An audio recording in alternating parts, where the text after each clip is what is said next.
ashimwe. Amazina yitwa Mugisha Dina, nsengera mu isengero rya Pentecote muri ubwiza nyine bwa Nyakabiga. Tugasanga ijambo ry'Imana usanga mu butumwa bwiza bwa Yesu Kristo bwanditswe na Luka igice cya 19 kuva ku murongo wa mbere gushika ku 10. Yesu nashimwe. Nanje nitwa Mbabazi Feva, nsengera mu ishengero rya Pentecote ry'Ubujumbura, ubwiza bwa Nyakabiga. Kare dusome mu butumwa bwiza bwa Yesu Kristo ko bwanditswe na Luka igice cya 19 guhera ku murongo wa mbere gushika ku wa 10.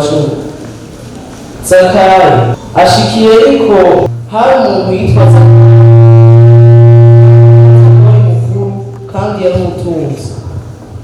Ageza kuraba Yesu ngo amenye uko asa, bimwangira mu bw'ishenge kuko yari mugufi.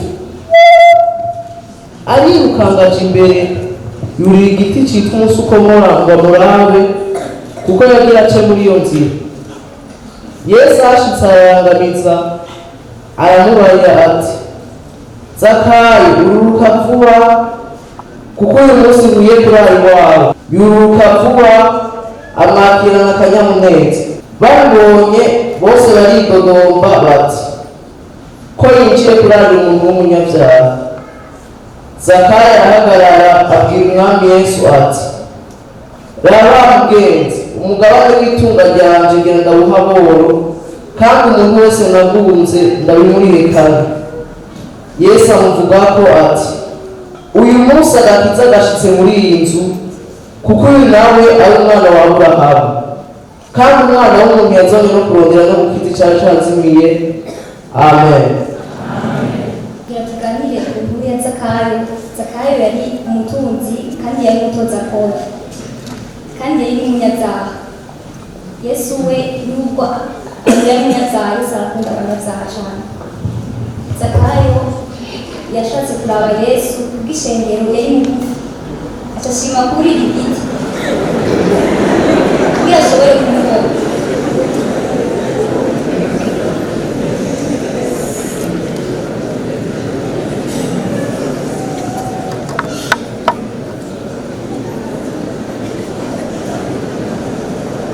Yesu we amaze kumubona amubwira ngo Yesu yaraje umwete yakize, aramwegera ati, Zakayo ururuka kuko uyu munsi ntari wawe.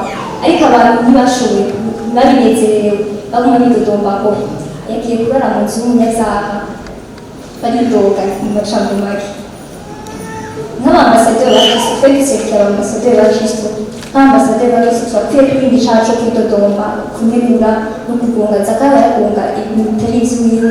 Abantu baraneguye Yesu kuko yagiye kurara mu nzu y'umunyabyaha, baranidodombye. Kuko bimeze gutyo, turakwiye kwirinda ibyo byaha, kandi byose bishobozwa na Yesu Kristo. Turakwiye kugira ikintu cyitwa umutima wo kurondera Yesu Kristo, akanatwiyereka, tukanamusaba kugira ngo tumurondere, tumubone, akanatwiyereka. Turavye ku murongo w'indwi biboneka yuko bidodomvye, kandi Yesu nta kindi camuzanye, yazanye no kurondera no gukiza abazimiye. Ntiyazanye no kurondera abakijijwe, yazanye no kurondera abazimiye, kandi natwe turimo muri abo bazimiye. Nuko bimeze gutyo Yesu aradukunda. Nutwumviriza atubwira mu majambo y'Imana, nutwumviriza Yesu Kristo atubwira mu majambo biciye mu ijambo ryayo, tukanasenga, tukagira umwete wo kumwegera. Yesu Kristo nta kindi camuzanye, yazanye no kurondera no gukiza icari cazimiye. Tugire umwete wo kumvira Imana n'ijambo ryayo, kuko abantu baridoze bibaza yuko aribo bagororotse, ariko si bo bagororotse na gato. Yesu nubwo ugororotse gute, ntushobora kuvuga ati ngo nakijijwe, ico ni icaha co kunegura. Uramusengera nubwo adakijijwe. Niba uri kurangiza nk'abambasaderi ba Kristo, turakwiye gusengera imiryango yacu, tugasengera ababyeyi, natwebwe abana turonka agakiza gashitse mu mitima, kandi agakiza kavuye mu mitima. Kandi Imana iturinde kwararaza abandi ariko barakizwa. Ushobora kuba umuntu ariko arakizwa atangura kumwararaza ngo urya iminsi ingahe gusa azoba amaze kukwamaja bakunda kuvuga bagatangura kumwarurira iminsi ariko Yesu aragukomeza ukarenga kurwarura indwi igahera ukwezi umwaka ugahera twirinde kwidodoma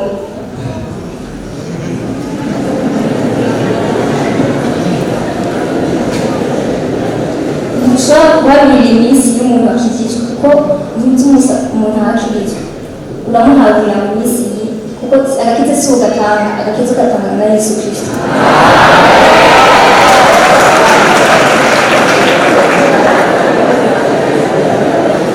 Aha turabona yuko Yesu aragendera abantu aragendera imiryango eka natwe turabona aratugendera ariko nubwo abantu bakora bidoka Yesu we abandanya akiza imitima y'umurondera bisaba yuko umurondere ukiri umwete kadusabe ababyeyi bacu babasengera.